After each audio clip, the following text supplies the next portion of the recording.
people. Rev Derek here, Facebook, Instagram, Twitter, YouTube, and TikTok at Rev Derek Terry. But of course, today I'm representing the Open and Affirming Coalition, where I serve as the program director. Yay! Happy New Year.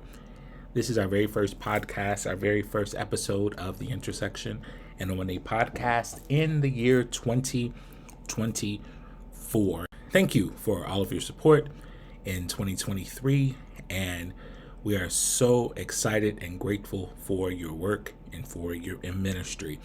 Special thanks for your financial contributions in 2023, and of course, it's not too late. I don't know how many of you all recognize, but we are a separate 501c3 nonprofit whom I primarily serves the United Church of Christ. And while the denomination does avail certain resources to us, we do not receive any direct financial support. We have to raise all of our money from the generosity of awesome people like you, people in churches. So also please remember that only 1/3 of all United Church of Christ churches are open and affirming. So that means 2/3 are not. Often people think that because the national setting and synod, various conferences, the denomination may be very open and affirming, that all the congregations are, and that's just not the case. 2/3 of the church are not. And so we're working really hard to increase that number and to support the churches on their journey. And with your help, we can do that. So please visit openandaffirming.org and donate whatever you can. If you pastor a church or have a congregation, please, we encourage you to take the time to work us into your budget. And if you need any help, or if you need any questions answered about that and where the resources go, please feel free to reach out to me at my email, ona@openandaffirming.org. We have some amazing things planned for you this calendar year, and so we hope that you stay plugged in and connected with us on our social media. You can follow us on Facebook at ucc.coalition, Instagram at ucc.coalition, Twitter at UCC Coalition. It's all together, UCC Coalition. So that's 3 C's in there. And on YouTube at the Open and Affirming Coalition. We would love to keep the conversation going. All right, so today we have a very special conversation planned. Can't wait for you to hear this conversation that I had with the amazing Becky Menendez, who shares a little bit about her story and herself and what led her to no longer attend or be affiliated with any church. And she also talks about the importance of our web presence. She recently redid the Open and Affirming Coalition website, did an amazing job, and so she uses her skills to help us with that. Now, I'll tell you why we're talking with Becky. One, we're talking with Becky just to get a little bit about her story and the fact that, like I said, she no longer is affiliated with the church, even though she grew up really strong, with really strong ties, familial ties, and connection to a church. And it's important that we hear from people like Becky, who grew up in the church and for whatever reason decided to no longer be connected with the church, because we know that churches are shrinking. We know that for the past 40, 50 years, mainline denominations have seen fewer and fewer people go to church. We know what Pew Research says about people's connections to church. A lot of us have seen our churches shrink in numbers. We know since COVID, we see even less, but there's still a need for people to have community, and there's still a call for the church, for us to serve individuals, whether they be in our pews or not. And so we're having this conversation with Becky for us to understand the stories of people like her. And as we look at how we can build community with LGBTQ plus people outside of the church walls, I think that's very important. So that's the first part of our conversation. The second part of our conversation is one of the tools that we can do to do that, and that is our website.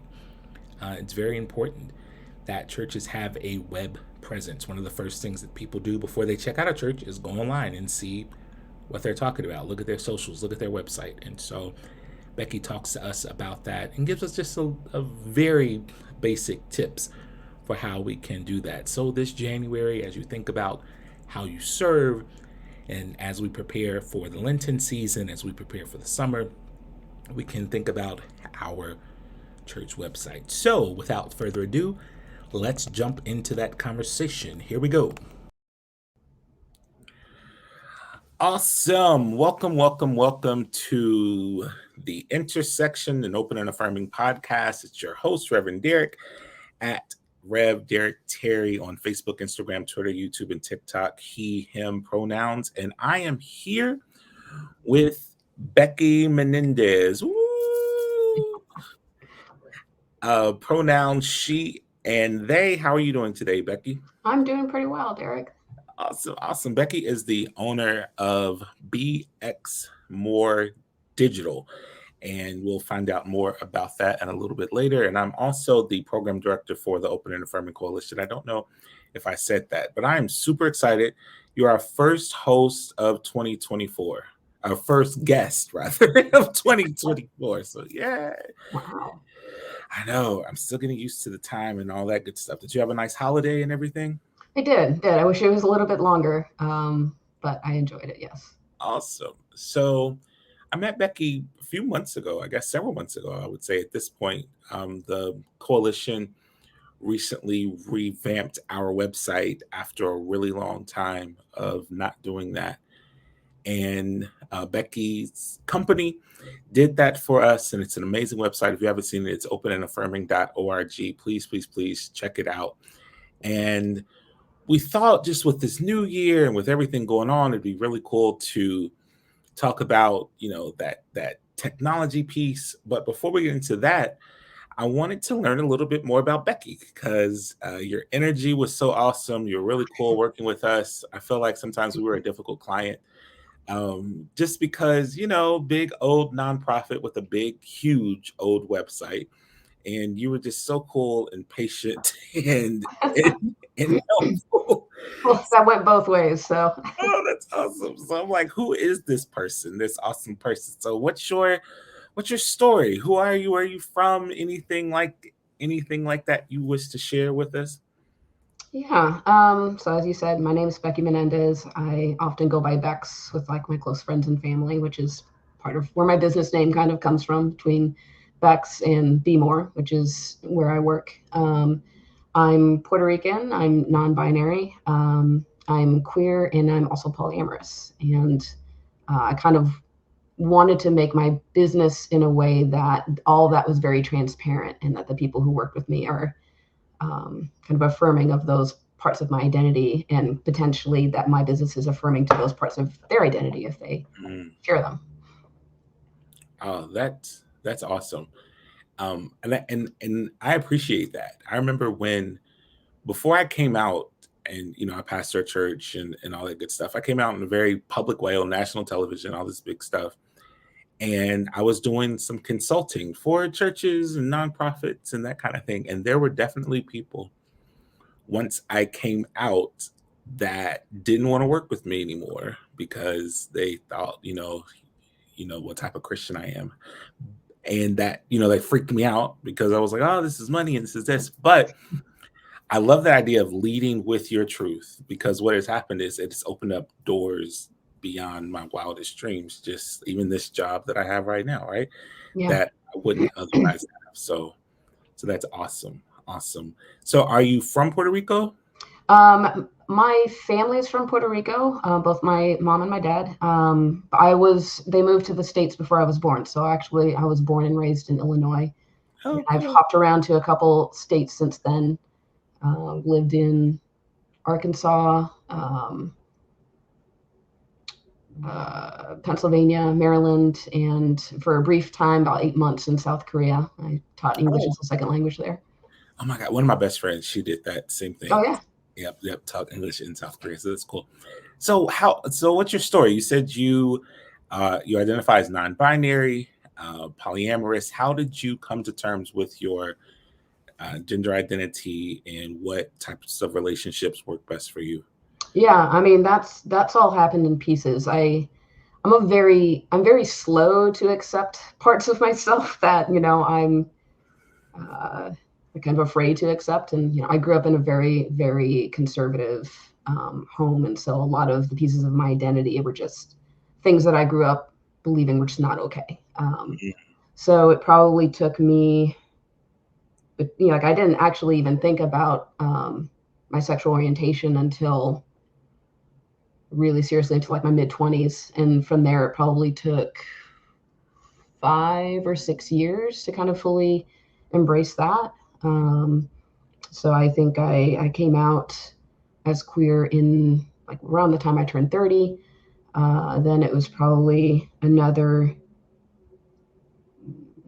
11 years that I started to kind of grapple with both my gender identity and kind of being polyamorous, and whether that was something that was a part of me that I really wanted to explore and experience and kind of do relationships that way or not. So I sit on things and think of them for a very long time before I act on them. I, yeah, I get that. I always tell people I feel like I came to gay late. I was 26 when I like told it to myself. But I have friends that are like, that was a baby. I was Oh, 54. I was like, it just happens when it happens. I mean, I don't know about it for you. I felt like everyone knew but me. I think I was like the last to kind of realize it. I remember even sitting in a therapy session with a counselor at the time. And, kind of, I was really like worried about, whether I might be gay and having these feelings and such. And he just said, what if you were? Like, what would that mean? What if you were? And I got so angry with him. Like, how dare you suggest that this is who I am? Like, how dare you tell me? And, I look back on that and kind of chuckle now, but it was just really hard to accept at the time. Oh, absolutely. What were those things that kind of helped you to understand who you were and to be more comfortable allowing yourself to think about that and explore that and consider it? Oh gosh, that's a good question. I think, for me, with my upbringing and with a lot of the beliefs that I grew up with, there was kind of a long process of undoing some of those.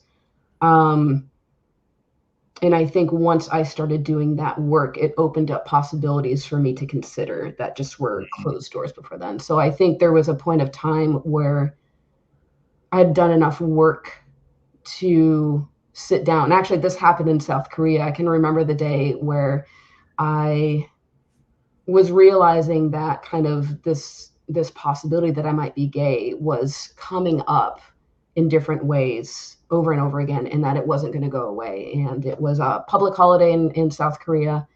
And I remember just saying to myself, you know what, this is something that is a thing and it's not going away. And you've kind of been avoiding it for as long as, years.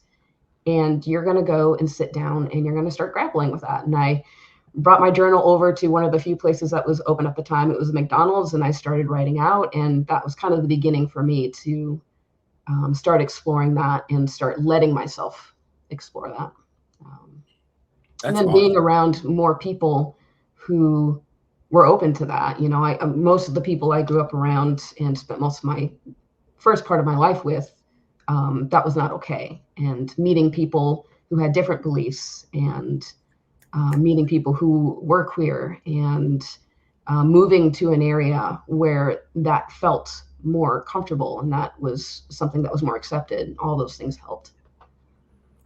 That is so true. I have since coming out and having, pretty big social media um, following, I get contacted by people all the time, especially a lot of younger queer people. And they're like, oh, I'm the only queer person in my town. I'm like, probably not. But it can feel like that. It can feel really lonely. And they're like, I'm in this small town or this small community, and how isolated I feel and how this and how that. And one of the things I tell people all the time is maybe you should move.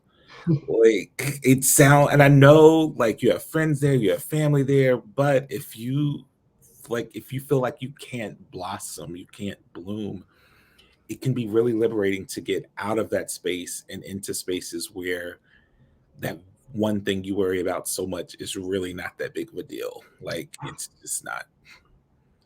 So I love that. Love that. What when you say you growing up that there were certain things you thought about queerness or about, gender identity and different gender identity or expression that weren't okay, was that because of like religious upbringing? Yeah, yeah. I was brought up as kind of very conservative Christian, and yeah, that was something that was seen as a sin, as something that needed to be fixed or healed. Um, yeah. And if this question is too personal, please tell me and I will, back up. I just, in the work that I do, I encounter lots of people who had a certain um, conservative Christian upbringing, and that has and it's usually framed not just like conservative Christianity, but it's usually housed in a church setting, right? Mhm. So Yeah. like that's that's where you go get all the stuff that then you spend, a chunk of your life, probably the rest of our lives, deconstructing is the word that a lot of people use, Yeah. or um, and so did that experience has that affected how you think, feel, operate within or without the church in 2024, like in this current stage in your life? Oh, yeah, absolutely. I think, and I know this is not the same for everyone, but I think for me, my particular relationship with Christianity was very harmful to me. And my relationship with Christianity is not the same as other people's relationship with Christianity. But I always could not understand or found it just so foreign when I encountered more progressive Christians or Christians who were gay or churches that were accepting, because I was like, but that's not Christianity, because I was taught that Christianity is this very narrow thing, and anything outside that is, you know, at best mistaken, at worst not real Christianity. And so for me, to kind of embrace who I was, it really required me to kind of divorce from Christianity as a whole. Um, I could not find a place in it. I think because it was so rigidly defined for me, and I know other people are able to.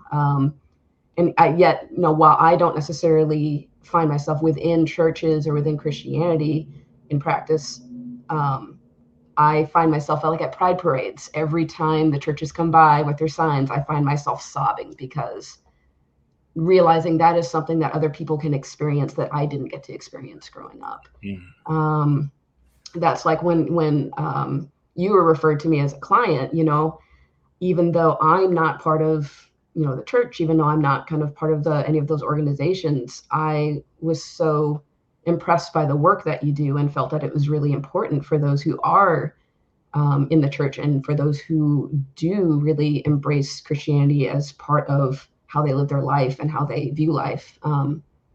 Like, the work that you do is really important. So I was excited to support that.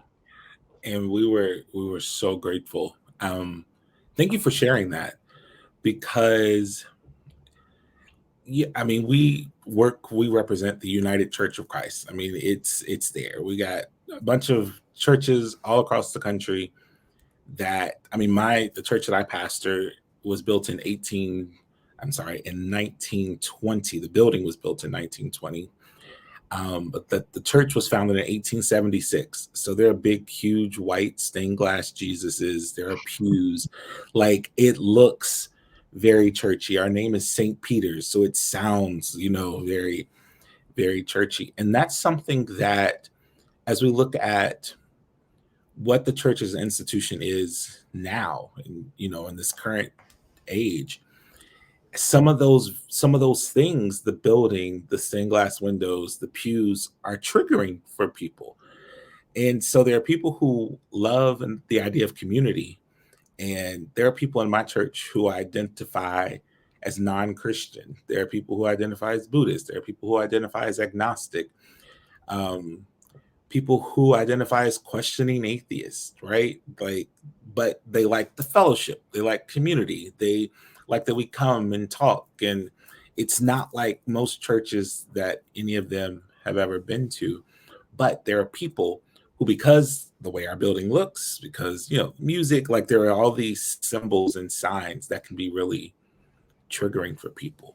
So my question for you, um, and then we'll transition to the other stuff, is how do you find community? Like, I feel like churches is like a really easy way to build community. Yeah.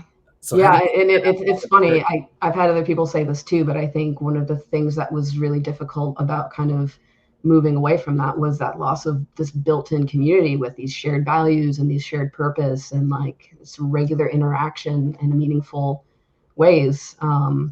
And there's a period of time where you're like, I'm going to have to go without community. But Right. fortunately, like there are other places that I do find community, and sometimes they can be um, like a lot of it is in queer community around like we Mhm. find each other in the places that we live and support each other. And we have like I'm in a couple Discord communities, for instance, of with local people. So one of them is like a queer community where we talk about things, we set up events, we share resources. Another one is a polyamorous families community where people who have kids can find other families like them, and the kids can find other kids with families that look like theirs. And we also get together, and when someone gets sick or has a surgery or whatever, a lot of us will kind of end up making food and bring them to each other. And so I get a lot of it out of that. Um, yeah, but sometimes, I've lived in a couple different states, and sometimes it's been really hard to find, and it has been really isolating. So that can happen too. That's really helpful. That's one of the things that we're working on at the congregation I serve, is how to go and experience and create and encourage community outside of the church. And it sounds Mm. so like, oh yeah, of course, like go out, but go out not with an agenda to bring people back into the church, but just to go out and build community with people in the community, not as a church. Just like I feel like COVID isolated us so much. And I think we were all, the research shows that people are already becoming more individualistic over time as we become more affluent, and, Elks Lodges and churches and all these like things that people used to flock to are now dissipating in a way. And people don't go to people's houses as much as they did 2 or 3 generations ago, or even one generation ago. So that's really helpful, is trying to encourage people to participate in community and build community. And that can look totally different for everyone. But I've learned for myself that other people, like having connection with other people, is just really important to me and really beneficial and helpful. So, hard transition. And one of the ways that we maintain connection and community is through the internet. The last time I looked, I think Facebook is the most used website in the world. And that's what it does. It connects us with people. I mean, we can get into a whole conversation about perception management on Facebook. But anyway, it's a way to connect with people, and one of the ways we do that, of course, is through our website.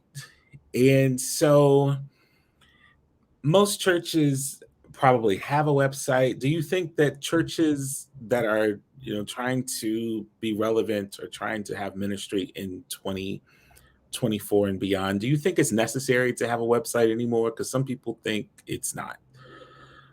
It's hard for me to imagine that there would not be benefits to having a website. Like I would almost venture to say like every website or every church should have a website, and most businesses probably should have websites. I think it's just the visibility that it gives you and the way it allows people to find you. That's how people find a lot of places, a lot of communities. It's one of the first places I look. I think that's the same for a lot of people. There may be some I mean, I know there's businesses that can rely very heavily on word of mouth. I just don't know that that's going to work for most businesses or for churches. That's what I feel. I feel like even if it's the word of mouth, the first thing I'm going to do is like go. I'm going to see their social media and online presence. I'm just going Yeah, to like yeah. I what. mean, what are they talking about? What, what are their stated values? What kind of activities are they involved in? Yeah. Absolutely. And so you did the new openandaffirming.org website for us, and it's really cool. It looks nice. I feel like it flows better. There are people who have reached out to us over the years to tell us how bad our website is. Yeah, there was somebody who wrote a paper on it in seminary about Wow. it was just, and it served its purpose. It's just, it was just time for revamping. Anytime you have something so big that you keep adding to, and if you don't go back and do all these things. So what are some of the basics? Like if, church, we've never had a website before, we're about to get a website. What are some of the basic things you think we need to put on our site?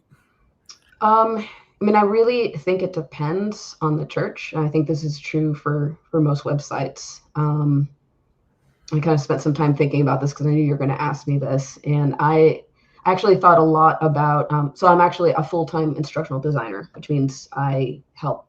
Most of what I do, I help faculty design and build online courses. And there's this process we use often to build those called backwards design, and essentially it's instead of kind of starting with all this information and then trying to structure and build with that, you back up and you start with the goals. You start with the end goals, really, is what do you want this to accomplish? For a course, where do you want students to end up in terms of their skills or understanding? For a website, it's what do you want it to accomplish? And also like who are the visitors that you are trying to reach? Who's going to be on your website? And really starting with that helps you to then identify how you need to structure it, how you're going to organize the navigation, what kind of things need to be front and center, and what are things that can be buried a little bit more. What kind of functionality do you need? So like with your website, there's a couple specific tools that we ended up incorporated because you needed, for one, a way for people to locate churches all across the states. I want to say there was another one I'm blanking. But starting kind of with the goal and the purpose, I think, is going to inform what your website should have. And it's going to probably work against you to just start with like, I have this information, or I want it to look shiny and have these features, or I want this tool, because you really want to start with what do you want it to do and for who, and kind of work backwards from your end goal. Absolutely. I love it. Anytime we start anything, I'm like, all right, what's our objective? Let's work backwards from the objective, Yeah. right? Because sometimes when you start going to a destination, if you don't know where you're going, you just end up wherever you go. And it's like, well, we spent all this money and it's not doing what we want it to do. And so definitely. So that's really helpful.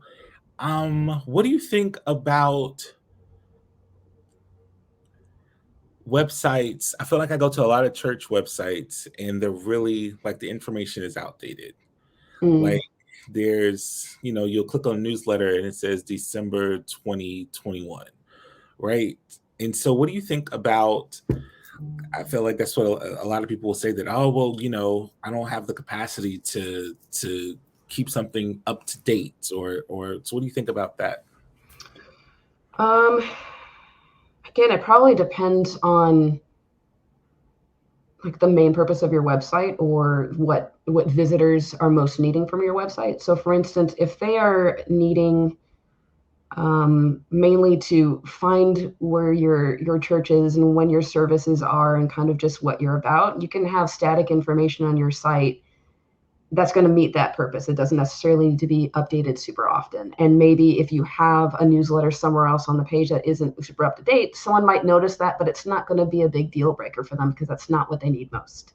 Um, it might, raise a question of like, is the other information up to date as well? But it's not really going to be a barrier. But if people are relying on your website for information that does need to be up to date, then that's going to be a barrier for them. Or in your case, your website was using technology that had kind of expired. You're using a theme that was no longer maintained, and so your functionality of the website was actually starting to break. There were menu items that you couldn't get to. You couldn't open them on mobile. You couldn't even see them on desktop, and so that really would prevent a lot of people from even accessing any of the information. Um, and that if you're not also updating very mindfully, like you said, you can kind of end up with a very disorganized website where people can't find what they need. So, I mean, I think it depends on what's outdated, what that's causing, like whether it's just I have an outdated newsletter or whether it's I have outdated information that people are really needing, or they can't get to the information because the website is starting to break. Like those are pretty significant issues. I love what you said about like just that static information. Because I think, a lot of our churches are smaller, don't have a lot of staff. And so like if you just think about if wanting people to see who you are, what you believe, hey, this is a place that I would belong. This is a place that I maybe wouldn't feel comfortable going to. This is what time church start. This, like all that stuff that probably doesn't change a whole lot. Mm-hmm.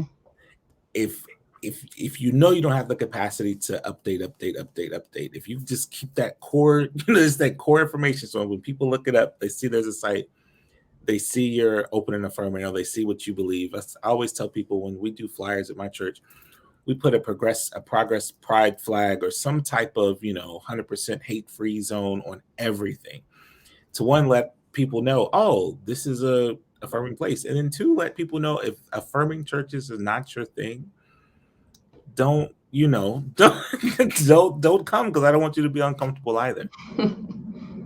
So anything, there might be ways that you can also simplify. So like maybe you do want to provide some kind of dynamic ongoing posts or information or videos or things like that. And if you have, let's say, a social media platform that you use heavily and you're updating that, then maybe you just point to that instead of trying to duplicate or having two live things going, one on your website and one on social media. So kind of you might be able to kind of point towards things that you are maintaining if you can't do it on the website.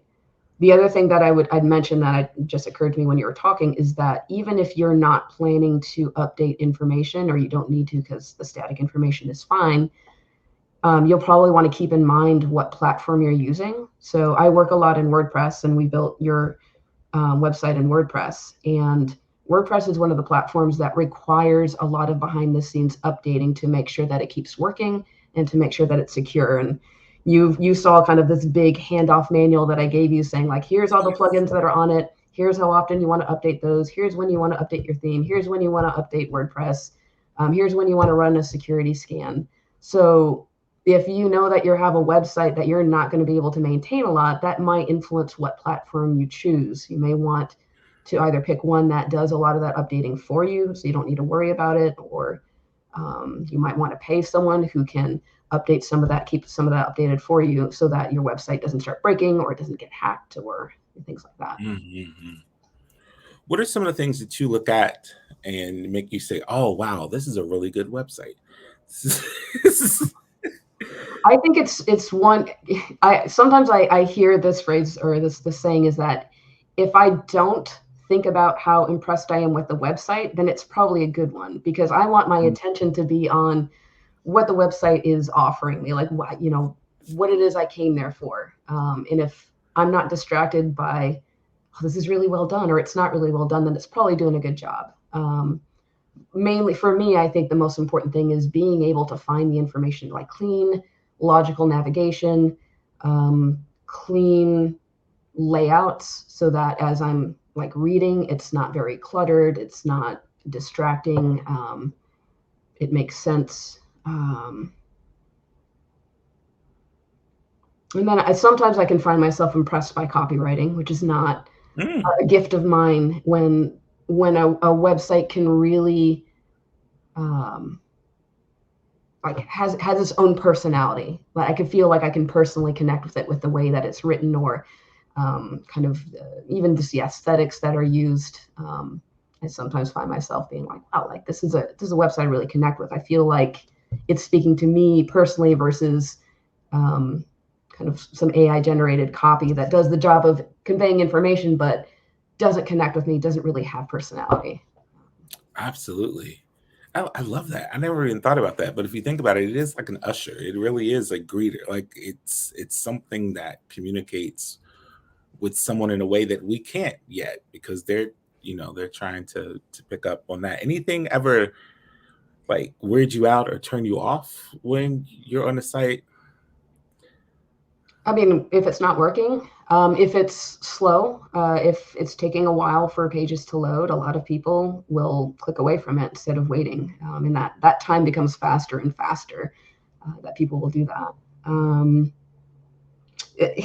when people use a lot of different colors or fonts, just kind of randomly, like I want this to be important, so I'm going to make it really big and I'm going to turn it red, but then I'm going to, 2 lines later have this italicized in like blue, and they're trying to emphasize everything so much that nothing stands out and it's just very jarring.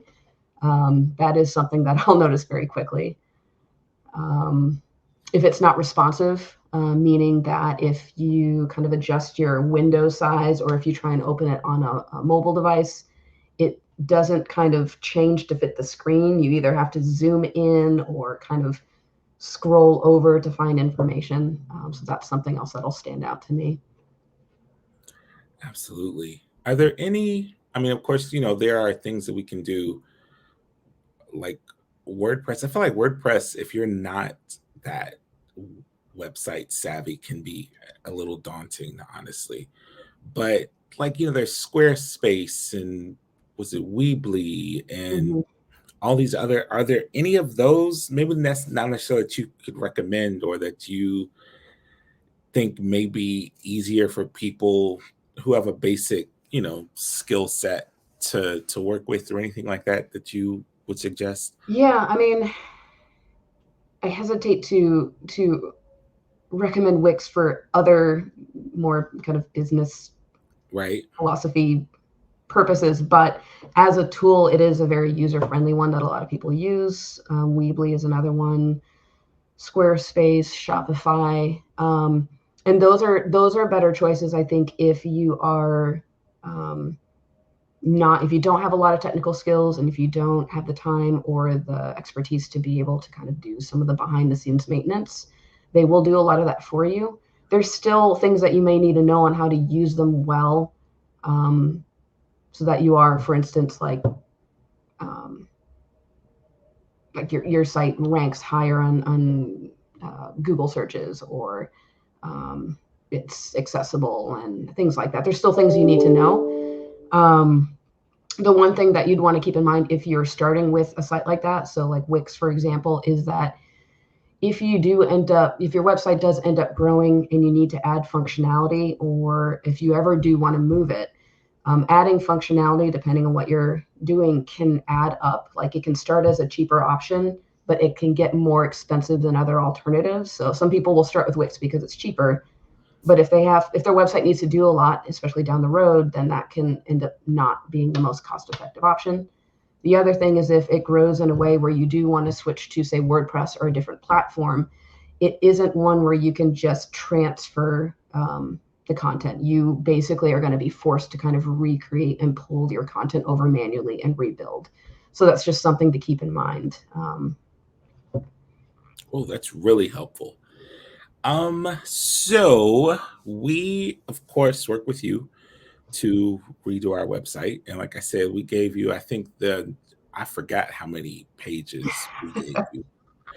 I have it somewhere. I want to say it was close to 40, I was about to say, I felt like 50 or 60. maybe. It was a lot. And, going back, blog posts from 12 years ago, probably, and, just all kinds of stuff. So someone comes to you and we we need help. We're interested in you doing our website. What does that process look like? Well, I mean, I'm still fine tuning the process. I learned a valuable lesson with you because there was the issues with navigation. There was a lot of kind of buried pages that I didn't find initially when we were talking initial quotes, and then I discovered that your website was about 10 times bigger than I initially thought, and we worked through that. Um, but generally, like what I did with yours and what I would do with a website is kind of do an audit of, what's the information that's there. And I asked you a lot of questions in terms of what were the problems, like why did you want to change it? What were you hoping for in the new website, particularly that was different than the old website? And once we had a sense of that, I kind of looked through all the content that you had and kind of documented it and ask kind of, do you know at this point what you're keeping and what you're not, which I don't think you fully did at the time. I kind of using all the places that information lived, kind of came up with a new structure or outline for what that would look like. And that's kind of the first thing that I would do is I'm redesigning or making a new website is kind of after we determine what it needs to do, what's going to be on it, how it's going to be structured. And then kind of looking at the design and aesthetic, I'll kind of do a prototype of the homepage and a prototype maybe of a content page to see if I'm on the right track and if there's any feedback there. And then from there, it's taking the content that was already existing in this case and setting it up within the new navigation structure and the page layouts and getting your feedback on that. I don't know if your question was the full process or how we start. I feel like I may have. No, how we start. No, that was it. That was perfect.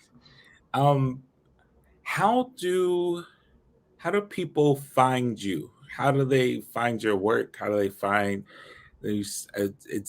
It's owner of B. It's BXMORE. But do you say BXmore or Bexmore? I'll say BX more digital. Okay, BXmore Digital. So how do we find BXmore Digital and what all you do, and how do we start the process of getting a quote for a website? Yeah, I have a website. It's bxmoredigital.com. And so I have a way to contact me there. I kind of have a little information about the services and packages that I offer, depending on what you're looking for. I have a very small blog. I think it only has a couple posts that, like there's one that's actually on easy ways to increase accessibility. If you're doing a website yourself, there's just really easy ways that a lot of people don't know that you can make your website more accessible for people with disabilities. So there's some information you might be able to find there. But yeah, if you go to that website, you would be able to get in contact with me from there. Awesome. Any last parting advice, or if we just want to do one thing to increase traffic to our website or one thing to improve our presence, any advice or ideas or thought on? One thing. I honestly, it depends on the state of your website. I think on what would make the most impact. Yeah, I don't think I could answer that without kind of seeing what we're talking about. Okay, that's cool. What about this? I was literally just talking to a friend. He's like, "Oh, we're not getting traffic. We're not getting traffic." And I asked him about his SEO settings, and he said, "What's that?" Gotcha. So what? And there are people who specialize in SEO who know way more than I do, and you can offer sometimes very expensive services to make sure you're ranking number one. I do more of the basic stuff, but okay. There's a couple things that can impact SEO that I'll work on. And one of them is actually no, I'll talk about a couple things. So your site will have an SEO plugin that you can enter things like keywords or a page title or a page description, and Google will kind of crawl your website and find that information, and it kind of uses that that information, I guess, has an impact on how it ranks you, and what keywords it ranks you for. So for just 1 second, I just want to say SEO is search engine optimization. No, I started it. Yeah, search engine optimization. So for instance, if you're wanting your website to show up higher on a search for LGBTQ, then you're going to want to make sure that that is appearing in the content of your pages, that that is appearing in the behind the scenes description of your page, potentially on your page title or even your URL. And so the content on your page and this behind the scenes metadata or meta information about your page are places that can help you rank for certain keywords on Google. Other things that can impact it is actually the structure of your page. So this is both an SEO thing and an accessibility thing. If you have your page organized with headings, so for instance, you have your page title and you might have a heading with some information and then a subheading. If you're actually setting those up as headings, and I mean you're identifying them as heading level 1, heading level 2 with the tool that you're using versus I'm just going to make this bigger and bold so it looks like a heading, that's going to both help your accessibility and it's going to help your rankings because Google can kind of see the structure of your page and get a sense of what it's about. And it looks at those headings and the words that are in those headings. So that's a little thing that you can do. Another thing that can impact your rankings is your page speed. So if you have a page that loads really slowly in a number of ways, you're going to be penalized for that. And that's you can check your page speed by going to, I want to say, Google Page Insights. Actually, let me look. Yeah. Page speed insights, page speed, good. pagespeed.web.dev. You can enter your URL and it will kind of show you where your issues are that are slowing you down, that potentially kind of bumping you down on rankings if you're not passing those. The web speed vitals is what that's called. Oh, that's awesome. That's really helpful because that's how a lot of people find churches. Of course, they can go to our slick new website if you're in putting your zip code and all that, and the church will pop up. But people who don't know about the Open and Affirming Coalition, they move to Cincinnati, they're going to type in LGBTQ friendly church or gay church, and so all that is really helpful. Thank you. I feel like we could talk for a really long time, and I thank you for just sharing your story. I thank you for sharing some of the information on the websites, and I do encourage all of our listeners, if you're at a church, if you have a website, if you don't have a website, just to kind of think about what you're putting out there. During COVID, my congregation grew during COVID, and that's because people were at home and they were looking for connection, looking for community, and they were able to find us on various, they found us on the internet. One of the first things people do is, I saw on your website where it says this, and this, and it needs help. But at least people could see our personality. They could see, see certain things. And it has been a great ambassador to let people know who we are and what we do. And so please check out Becky Menendez, who is the owner of BX More Digital. She is a really cool person, easy to work with, and I'm sure would love to talk to you about your website or anything else that her company could offer.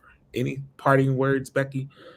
No, I mean, I just want to say that I really loved working with you and everyone at ONA. Like, yeah, we ran into some challenges in terms of like the site and the number of pages and things like that, but you were always just like a joy to work with the whole time. So I really hope that the rest of my clients are as great to work with as you were.